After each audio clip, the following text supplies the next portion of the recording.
So welcome to this episode of The Rumble. My guest, I'll tell you straight away, no time to go and do fancy footwork. She is a yoga teacher, now transformed into a yoga therapist. Fharzana Siraj. Unusual to have a Muslim lady doing this, but what the hell, she says I'm as good as anyone else. So welcome to the show, Fharzana. Thank you so much. I was really intrigued by the fact that you said you're not just a yoga teacher, but you go beyond. So Absolutely. How far beyond is what you...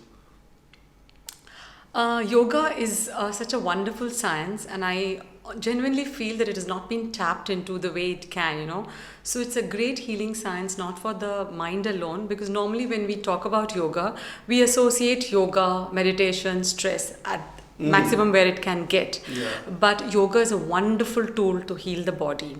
Just let's leave the mind alone for some time. Okay, but isn't that what it's always been known as? Yoga No, it's always been like whenever you're doing yoga, people ask me, you must be flexible. So that is the first myth I want to break. You mean fatties can go and do yoga? No, I don't do yoga because I am flexible. I do yoga because I can get flexible. Or you got flexible by doing yoga? Absolutely. Okay, that's the result of doing yoga? Absolutely. Okay. So that is the first myth which yoga carries. Okay, so it's not only for slim people in any case. It is for anybody. It is for fat, thin, dark, fair. But when you look at somebody first time, comes and say, hey, I want to get to some yoga, the last resort. Absolutely. Can you forecast by just looking and saying, yes, you can master this, or you're entirely unsuitable? No, but first of all, there's nothing called mastering. We don't have to master anything. Okay. So let's look at yoga as there's some lakhs of asanas. Okay. So look at it like a chemist shop where there are so many medicines. So when we go to a chemist shop, do we ever aspire that I'm going to have each and every medicine over here?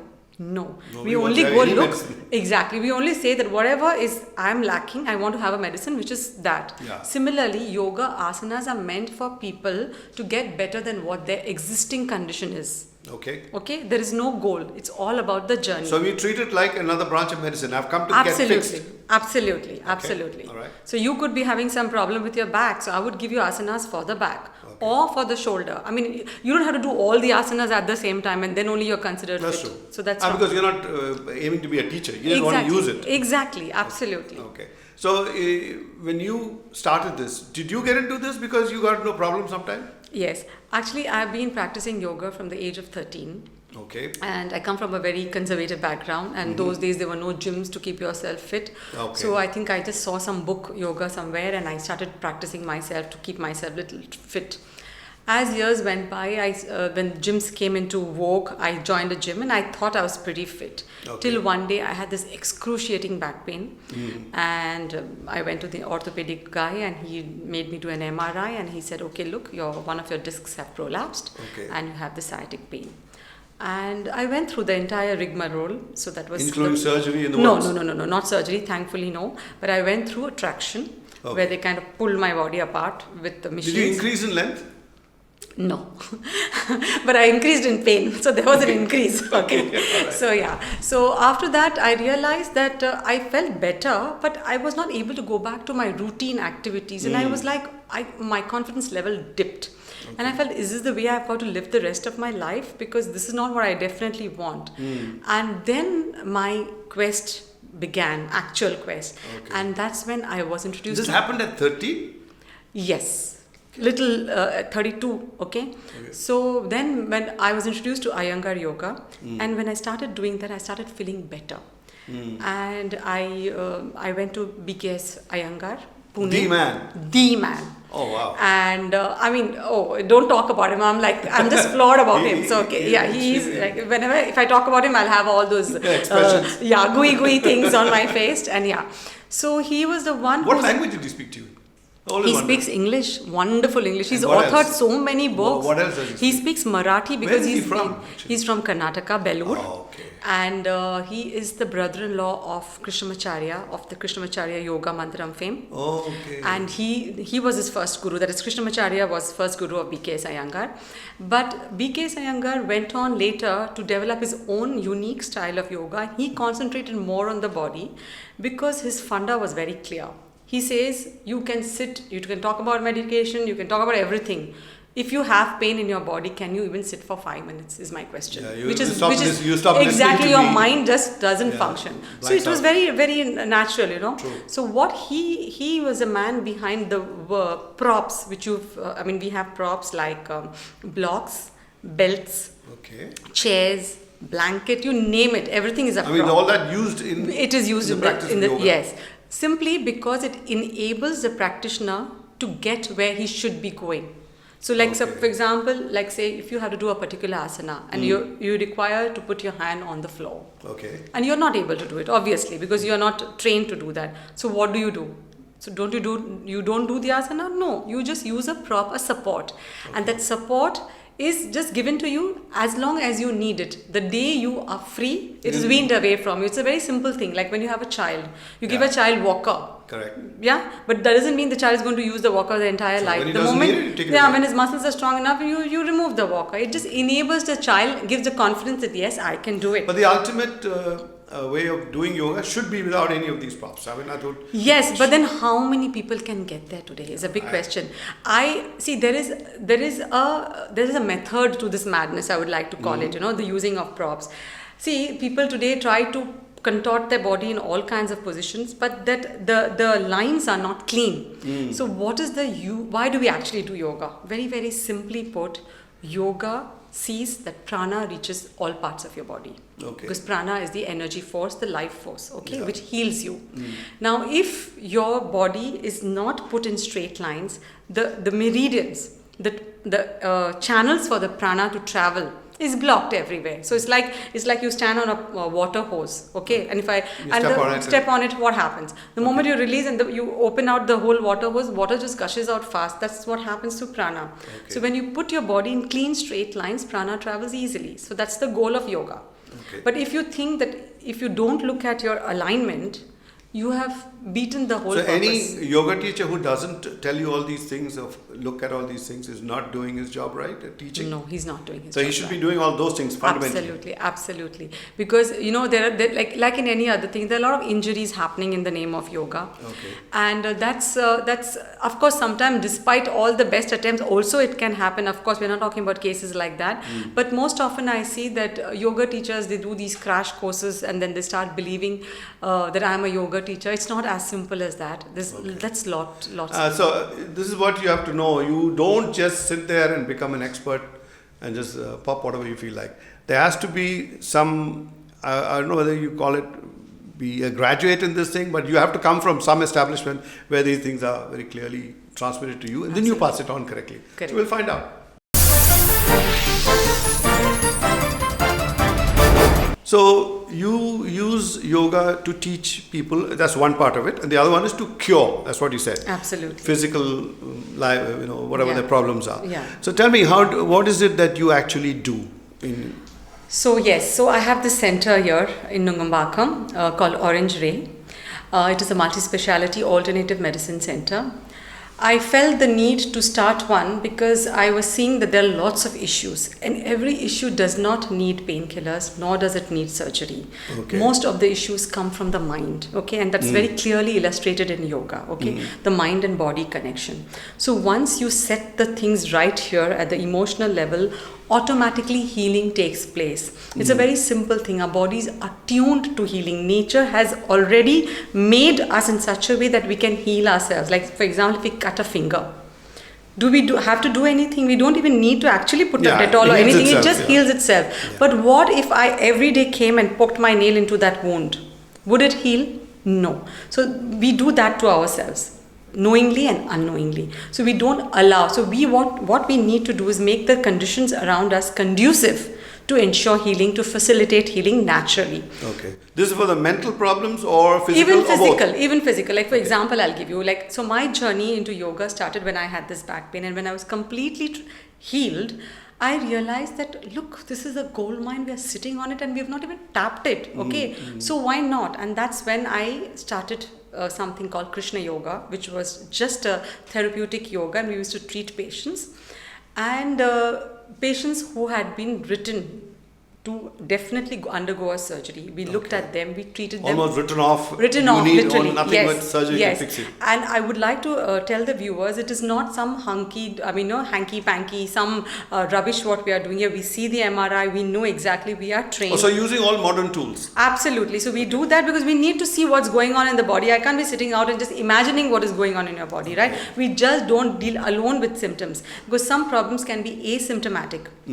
That means there are no symptoms. And sometimes a very small problem can have such huge symptoms. Yeah. So we don't have to just go by it. So we correlate everything. And then I go into the lifestyle of the person. So that's when the yoga part actually starts working. Because your back pain could be very different from somebody else's back pain. An allopathic doctor would treat back pain per se, period. Yeah. But we treat A's back pain is different, B's back pain is different. So that's how doctors in the old days used to be. Exactly. You diagnose the problem Absolutely. with the latest person. See, and one very sad thing that today what we call alternative medicine and versus the Western medicine, which is allopathy, that used to be the alternative medicine. You know? Strange that you're saying this, because I met a guy called Luke Coutinho, who's a nutrition supplement maker. Okay. He and another person doing pranayam, Nadi Jyotsya. Okay. And he actually lost his shirt with this other fellow. He said, what makes you think that I'm alternative? You're the alternative medicine. We are the real medicine. Because see, what is older? It's like the case of the twins, you know, Correct. which twin came first, who's older. Yeah. So it's like that. So, but yes. So, and one very sad thing which I have been seeing sometimes because of all this excessive marketing by the pharma companies and all these medical colleges. I mean, of course, allopathy and Western medicine has its uses. When you have to get operated, you have to get operated. Be honest and say it's got limited uses. Exactly.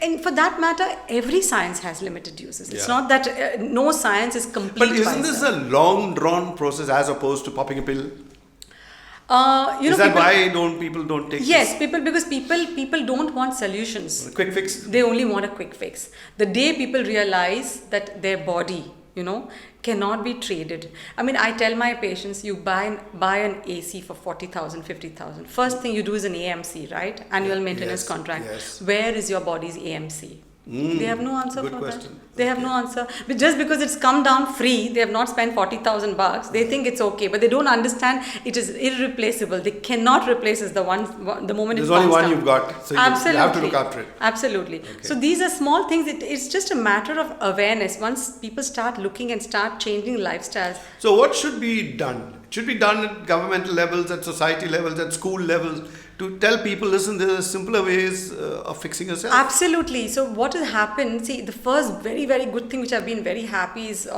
Modi ji has announced this day in the whole year, but it is International Yoga Day. Oh, that's also going to hell. They're saying that is a waste of time. At least that's the first step, because at least yoga has been talked about. Otherwise, yoga was like that, it was like a poor man's something, And very sad to say that yoga is our property, our prized heritage, okay? Yeah. And we have to now look at the West and try to learn yoga from them. Yeah. And we want to learn power yoga, which is a very corrupted. There's no power yoga. Okay? No such thing. Exactly. So like how you can't have a dal pasta or something like that. Yeah. So how can you have a power yoga? So we want to look there because they have packaged it well and they've come out. Yeah. And we have no value. We would rather listen to a doctor who's done 5 years in medical college, but not listen to a sage who has done 30 years, 40 years in a thing. Yeah. So that is first, that first the doubting mind comes. So Is it the imaging that is to be blamed for this? Absolutely, it's the imaging. So it's all about packaging, the way we brand it and we talk about it, and the youngsters have not been told. It's just like fast food, where we think fast food is nutritious. Yeah, I know. And our dal roti is not. That's true. So I mean, something really has to be done at the base level, not only by the government, but by parents at home. Do you think we should have this introduced even at school levels? I mean, Absolutely. Is there a scope to do it, or is it? Of course, because a lot of institutions are coming up with ideas like that, So I wish it can be again reintroduced, because it was always there in the Gurukul system of teaching. Yes. But I wish it comes back, and that will definitely do a lot of good. I think it's not far away. Definitely it will happen. Yeah, I think since the government is not talking seriously about yoga, people like you would have a larger say in matters. But tell me, within your own family, is anyone else practicing it? Oh yes. So that will be the test of the. No, it's everyone is practicing in my house. So I would like to talk about my husband, and he's a very fit guy, and he was always into gymming. Okay. And so regardless of whether you are a yoga teacher or not, he's a fitness. So he's the wrong one to talk but about. No, but he was very suspicious about yoga. What is this? Why do you put yourself in all these positions? Yeah. And why I want to mention his case is he had a pain here, which is on his wrist. Okay, this is called the de Quervain's disease. Okay, wherein my wife's just having it right now as we speak. She got a little thingy stuck on her. Okay, so then I'm the best person for that. Okay, so when he had this problem and he went to what would I say, orthopedic doctor, and the gentleman told he took an X-ray and said, okay, this is this and all, and what you need to do is that lovely name that you mentioned, de Quervain's disease. Okay. So he said, okay, what you need to do is a steroid, and if you're lucky, this effect will last you 6 months and won't come back. If you're unlucky, we're going to repeat the steroid. So my husband went and took the steroid shot. And he was not lucky. So after 6 months, it came back with a bang. It was so bad, he could not even lift a pen to sign the check. It was that bad. Okay. So again, he went to the second steroid. And this time also 6 months passed and the same thing happened. Okay. And when that happened, the doctor had told me the second time, if it doesn't go back, you have to get operated. Yeah. And then obviously, so then I told him, Siraj, why are you just not doing some exercises? What I'm telling you, what have you to lose? Anyway, you have been. And you were by then already teaching. Yes, but you know how it is, especially it's like ghar ki murgi dal barabar, kind of thing. That's true. So he actually started the exercises. His pain level increased, and he was like almost accusing. You said, I said, hang on, give me a week's time at least. You've given this gentleman 1 year's time. Why not a week's time? All right, see, I'm going to take a break now. When you come back, we'll find out how this concluded, because either it'll be a happy ending or it'll be a terrible ending. So we'll find that out.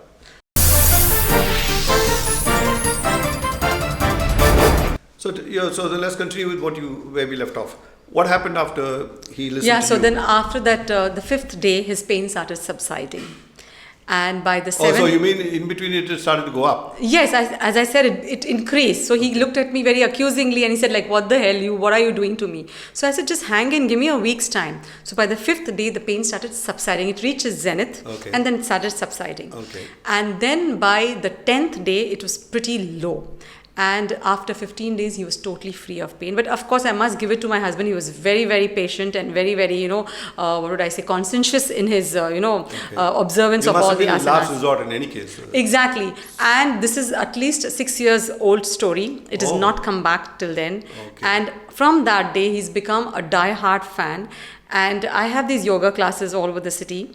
And you drag him out as the example? No, he's one of the students. I think he's rarely taken an off from yoga. Okay. So he's one of my most, ideal students which I can have. Okay, so yeah. Okay.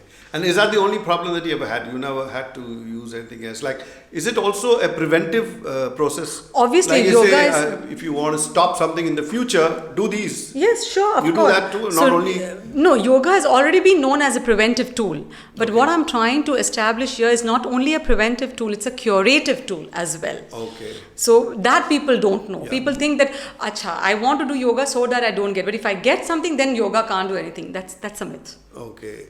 Because it's like blood pressure and whatever. They say you've got to live with it the rest of your life. It'll never be cured. No. You can only just keep it under control. No, so you say you can actually fix. But obviously it requires a lot of, discipline. Yeah. And the sad part is people don't want to change.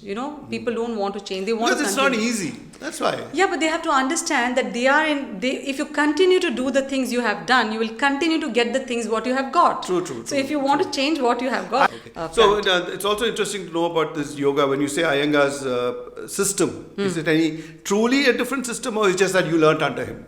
It is a different system where he actually harped, as I said, on alignment. Because like when patients come to me, for example, back pain, of course I treat their back pain, they're fine. But I go deeper, as I said. I try and see the way they sit, the way they stand, and I realize they've done all kinds of funny things to their body. And obviously the body is going to protest after years. But this is the protest they don't like. It's like, no, how can you protest? Okay. So I bring them back to, I tell them, now mind yourself how you're sitting. Don't slouch, don't sit in a beanbag and, become a total C. Yeah. And then then another latest menace is your cell phone. So all the time when we are looking down at the cell phone, you can imagine, that's called the C-spine in the medical parlance. So we have all these things, so we have to do something to prevent. Okay, so just for the listeners, what are the kind of areas that you think is absolutely right for yoga? You should go meet a yoga practitioner rather than just go to normal doctors. Oh, so all the musculoskeletal issues which I do, that is back pain, low back pain, spondylitis and sciatica. Spondylitis can fix? Oh yes, absolutely, totally. That shooting pain down the hand. And the back of the neck. Oh yes. And arthritic knees, entire arthritis. Yes. And for rheumatoid arthritis, we give it as a palliative care.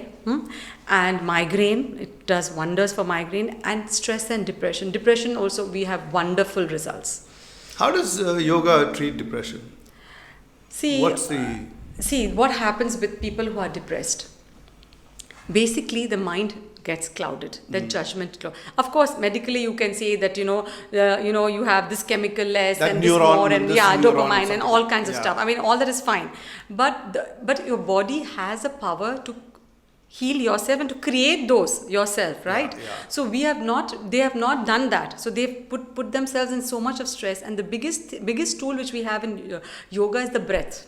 The breath is the calming influence? Yes, absolutely. The moment you calm yourself, your good hormones increase. Okay, those happy hormones come in. They all kick in. They kick in. Yeah. And that's what even exercise does to yourself. That's why you would have read everywhere exercise. Though it never happened to me in my entire lifetime. Whenever I did exercise, I got tired, I went and slept somewhere. If it had ever you didn't let them kick in properly. If they ever had kicked it properly for me, you didn't allow them. You were the one who was kicking actually. Yeah, I know. So that's it's a pity, but I didn't experience that. Yeah, so that way yoga is great. Are there good yoga teachers and bad yoga teachers? I wouldn't say bad yoga teachers. I would say less informed yoga teachers. I would like to use that word. Okay. So yes, that it means they have more to learn, and in fact, I mean, we all are learning all the time. B.K. Iyengar, at the age of 96, when he passed away, he said, I'm still learning. So, I mean, what can we mere mortals even talk about knowledge and wisdom? And where was Iyengar based? He was in Pune. Pune. Yeah. Okay. So and when he died about 6 months before, I had the good fortune to see him. And he performed the Shirshasana in front of us for 20 minutes at the age of 96, which is basically standing on your head. Absolutely. If you make it so simple, it is that, yes, isn't it? Seeing the world from another perspective. I know. I would like to say that. How do people in Madras accept yoga? I mean, you're practicing Madras yoga. People in Madras, that way our Tamil crowd is a very, very wise, intelligent crowd. And I'm very happy that informed at the same time, their basic is like simple living, high thinking. And I'm very, very happy about that. And we have so many good yoga teachers over the ages over here. So that's awesome. Okay. What about this group therapy that we hear about? Okay. Can you do group therapy in yoga? How can we? Or is there a contradiction in terms? It's contradictory, absolutely. Because as I said, when I explained to you, I said back pain. So your back pain versus somebody else's back pain can be different.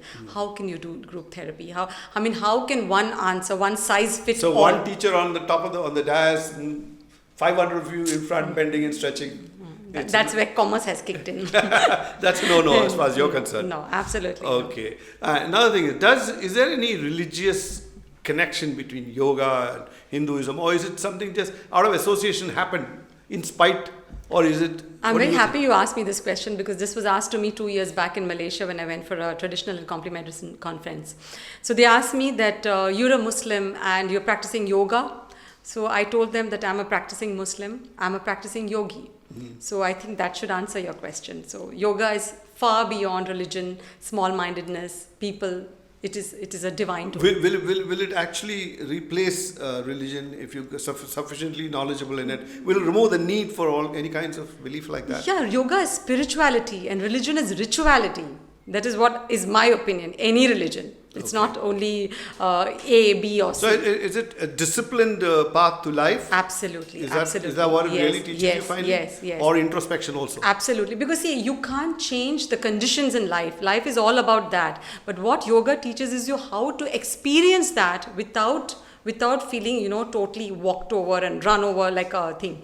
So that sounded very passionate. Now, is there any use of mantra which will again turn off a lot of people. Is there any mantras in this yoga, or is it? Yes, no. There are mantras, because yoga is like, first of all, yoga is much more than asanas. Okay, asana is just 1/8 of the whole yoga philosophy. It's the Ashtanga yoga. Okay, and mantras, because of the sound, the way they are spoken, they induce a healing energy in your body. Okay, so the vibrations. The vibration. So that's where the whole sound therapy comes from, music therapy. So the West has taken it and called it as musical therapy. Certain frequencies do something. Exactly, absolutely. Those frequencies, they match the body's frequency and they induce healing. So that's why it makes you feel so good when you listen to songs and music and stuff like that. Yeah, it also makes you mad sometimes. Music you don't like. That's probably the same reason. It affects you in some way. It's just your inner anger coming out. So thanks for coming over, Fharzana. It's been lovely talking to you. Thank you so much. Thank you for having me over. Do hope a lot of people listen to this and go up and get in touch with you. Thank you so much. Thank you so much. My pleasure. Thank you.